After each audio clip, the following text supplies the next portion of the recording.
Hi guys, Pranjal here, and here's one video that you need for understanding every aspect of registering a company in India. I'm hoping that you are registering for the first time, and here's all you need. Registering a firm in India is really hard for any of the newcomer. There are so many types of different registrations, there are so many documentations, there are so many different compliances post registration that you have to take care of all of it, that it becomes really hard to register and run a company in India. Let's talk about all of those one by one. First of all, there are multiple types of companies, right? First one is private limited firm. Second one is LLP. Third one is OPC. Fourth one is partnership firms. And the fifth one is sole proprietor. I'm sorry if I'm leaving any of other registration types. Let's talk about private limited firm. Private limited firms consist of 2 or more directors, and each director have their shares in the company, and it has a lot of compliances. So why should you consider registering a private limited firm? So if you're planning to register a company that is gonna be really big, or you're gonna take investment from any other institutions always prefer funding to a private limited firm. Because of different regulations for the private limited firm, it becomes easy for institution to monitor and regulate their fundings for the firms. Second one is LLP. It is very similar to private limited firm, but it has very limited liability to the directors. Third one is OPC. As the name suggests, one person company. LLP and private limited firm both requires 2 or more than 2 directors. But OPC is a bit different. You can register your company as a single director. It has its own cons. But yeah, if you are a single director and if you don't want to add anyone else in your company, you can register a OPC. Fourth one is partnership firms, right? Partnership firms and sole proprietor firms. These are 2 different, very different kind of registrations for companies, and OPC, LLP and private limited. These 3 are like different terms. You can consider sole proprietor and partnership firms on one side, and OPC, LLP and private limited firms on other side. So what happens is, when you register for this kind of firms, basically these are an entity on their own, right? You are part of that, but it's an entity. But this kind of firms, where we are talking about sole proprietor or partnership firms, these are just agreements between different persons. So it is impossible to raise money on sole proprietor or partnership firms. But when we are talking about this particular firms, OPC, LLP and private limited, it becomes easier for investor to invest money on that. So that's why investor also considers that your firm should be registered as any of the 3 or any of the 2. Leave OPC. No one would invest in an OPC, right? So what is sole proprietor and partnership firms? Sole proprietor is someone like you are just starting out in the business, and you have no other person to partner with, and you just want to have some kind of registration done just so that you can get GST number, you can get current account. So that's the time when you opt for sole proprietor firms.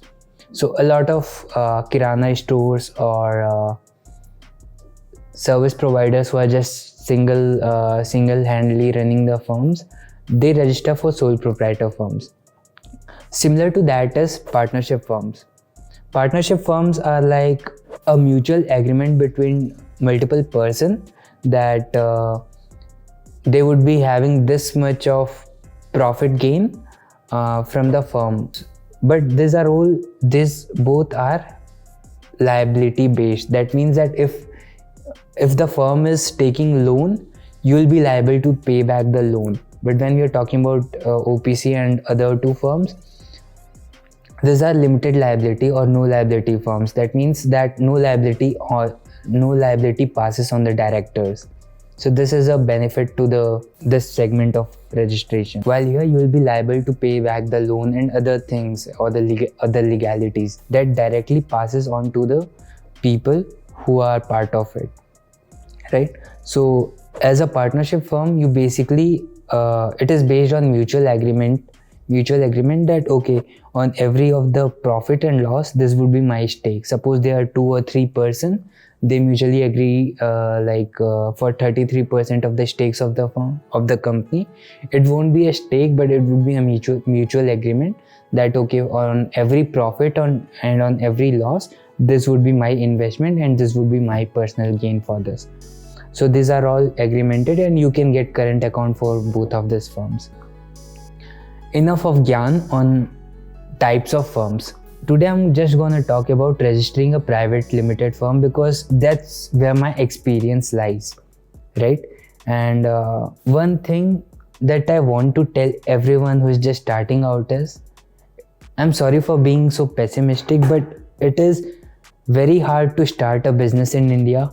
It is very hard to register a company in India, and it is very hard to run a company in India. This is because all of the regulations, all of the taxes, all of the documentations, and there's so much hassles in like end-to-end process of starting and running the business.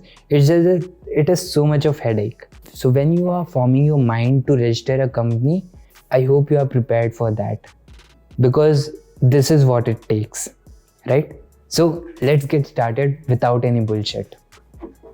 First of all, if you are not a C or CS and don't know anything about the legalities of forming a business, you should definitely hire someone professional who has experience of the same. No one would be able to register a firm without having a proper legal advisor for the same, a proper professional advisor for the same, right?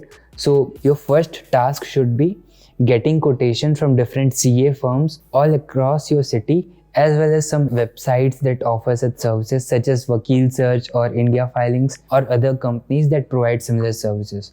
So your first task should be getting quotations and what are the things that they are providing as a deliverable while registering the company. Most of the local CAs charge around 25 to 30,000 for 2 directors while registering the firm. I personally paid around 7,500 for registering firm in India with 2 directors, and I chose Vakil Search for the same. They have some kind of partnership with government or Startup India scheme, so that they are able to provide their services in so much low prices, right? So of course this is not a paid advertising. I'm saying that what I personally use. Of course there are pros of going with Vakil Search, there are cons of going with Vakil Search. That's just another topic, but this is what I paid, and this was very less as compared to the professional fees in local market, right? So you can definitely consider all of the options and choose what's best for you. Next one is getting your documents ready. So you cannot register a private limited company all alone. You will need someone to be the second director, right? So if you don't have anyone, you can ask someone from your family to be the second partner if you are trying to start it all alone. It is always good to have someone whom you can trust as a director, because that will make your things a lot easy in this process, as it is not easy to run a company in India. You will need someone at some point of time. So be prepared for that mentally. Here are the documents required. Basically all the identity documents for both the directors. It includes Aadhaar card, PAN card, DL, right? For both of the directors, one should be based in India. Another one can be based out of India. That's fine for registering the firm. That's a mandatory clause for registration. So once you have all of the documentation, you are prepared for registration. Another thing is choosing the company's name, right? So you can check on MCS portal like which company name is available or not. And one thing to clarify, company's name and brand name are two separate things. You should not mix it up. You can, that's fine. Just for an example, my brand name is Your Brand Mate, but my company's name is Zillusion Private Limited. So one company can have multiple brand names, and that's completely fine. So you don't have to worry much about the company's name. You can name it as per availability, and there are few limitations for the name of the company. I think your legal partner would be able to help you better while selecting the company name. So suppose you have named your company XYZ Private Limited, right? Private Limited is a mandatory term for registration, while you can choose the initial part of the company name. Next thing is, once the registration is done, right, your CA or CS would guide you through the entire process of registering the firm, because I'm not the expert for the same and I might get certain things wrong. So better ask your CA for advices while registering the firm. I'm just sharing my personal experience, just so that you can maybe get some better insights while dealing with the process, and you'll be aware of it. Once the registration is done, right, I want you to be prepared for compliances. You have paid X amount of price for registering the firm. Now comes the compliances. There are n number of compliances post registration of the firm that you have to be prepared for from the day one itself. Most of the professionals, they charge differently for registration as well as compliances. So again, for compliances, you'll have to find someone who would give you better pricing and good experiences for the compliances. You need someone experienced who has experience of handling all of the compliances for private limited firm. I can list some of the compliances. That is, first one is annual filing, second is GST. If you have employees, and you'll have to file PF and ESI, and there are quarterly board meetings that has to be filed. Apart from that, there are director KYC that has to be done within, I'm not sure about the number, but within 120 days of incorporation of the company, or maybe even less, right? Maybe within 60 days. So I'm not sure about the number, but it has to be done soon after the incorporation of the company. After DIN KYC, there is INC 20A. This is a document that says that you have started your business from this company and you are ready to transact with your bank. So this particular document, you'll have to give it to your banker to open the current account. If the current account is opened before INC 20A filing, you will have to submit this document to the banker, right, or to your relationship manager of the bank who is handling your current account. One more document required for opening of the firm is rental agreement, right? Like, where should be the official address for the firm. So you can have your own house as an office if you are just starting out, and if you don't have any other office, and if you feel that you are not compatible for the same, you can use any of the co-working space and pay for their virtual office option. And I'm not sure how much that charge, but it kind of starts with 2,000 per month, so that you'll be able to get an official address for your registration. Once this is done, you'll have to be ready for the compliances again, and make sure to choose a right legal partner for the same. Again, I use Vakil Search. I have outsourced all of my legalities, and I pay around 30 to 50,000 for all of the compliances. They handle all of my board meeting submissions, my annual filing returns, even my personal income tax filings, GST registrations, PF, ESI. They are even handling my trademark registration. So I have basically outsourced all of my things to Vakil Search. So maybe you can try registering for the same, or maybe you can ask your CA for better pricings, right? You can always negotiate on prices. Especially when you are starting out, there would not be much of a hassle for them to help you out with the prices. Once you have crossed certain turnover amount, it could be like 10 lakh or 1 crore. So after that, they can charge the amount that they want. But for someone who is just starting out, most of the people consider, but you will have to negotiate for the same, right? You won't get help unless you ask for. So it is always good to ask for help, and always good to negotiate for the price while you are in business. So I'll share one small story, right? This was when I was running V+U for merchandising and all. So what happened is, I had around 50,000 as a savings to register and handle the company, but I was not sure about the compliances part of it. I thought that, okay, I can just register a firm and that's fine, that's it, and then I can start my business. I was not at all sure about the compliances after registration. This was in 2019, so I paid around 6.5k for registration. They did my registration along with my co-director, and the moment I got the first email regarding compliances, I had such a panic attack. Like, I was not at all prepared for all of the compliances post registration. So thank God that I had money to outsource it to the company. But again, I was not prepared. So I just don't want this to happen with you, because I remember that with every email that I got, right, within those 3 to 6 months, I was very anxious while even opening those emails. Because one thing I was aware of is for every non-filing, there's a penalty. And someone who is just coming from college without any saving, all of this money was saved while I was freelancing. It was very hard for me to be prepared. Okay, this has happened, now I have to course correct myself and I have to learn all of the compliances just so that I don't mess any of it. Sharing my experience just so that you don't have to suffer what I did when I was registering my first company. And once the registration is done, you'll have to make sure that all of the compliances are in place. You'll have to take reports from your CA or the service provider you have chosen. Okay, what are the status of this particular filings? Is it done? Is it not done? And once you are prepared, I think that's good to go. Let's talk about another aspect, right? Why should you register a firm? Let's talk about pros of it, right? When you have registered for a private limited firm, there are so many pros of registration. First one is taxes, right?